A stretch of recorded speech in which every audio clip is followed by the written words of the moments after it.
கச்சத்தீவை மீட்க புதிய அணுகுமுறையை மத்திய மாநில அரசுகள் கையாள வேண்டும் என்று வாசன் கோரிக்கை விடுத்துள்ளார்.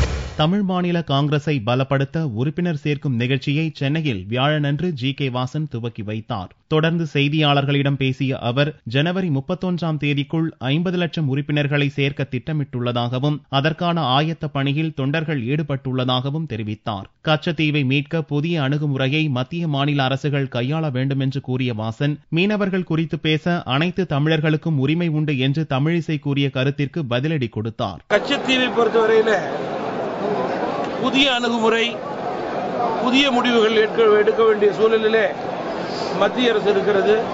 அதை மாநில அரசு வலியுறுத்த வேண்டும். இன்றைக்கு இருக்கின்ற மீனவர் தொடர் பிரச்சினைக்கு கச்சத்தீவு நம்வசம் இருப்பதுதான் நியாயம் என்று மீனவ சமுதாயம் உணர்கிறது.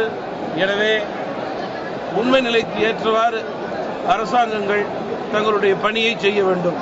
பதிலுக்கு பதில் ஏட்டிக்கு போட்டி என்ற அரசியலை தவிர்க்க வேண்டும் என்று தொண்டர்களுக்கு வாசன் அறிவுரை வழங்கினார்.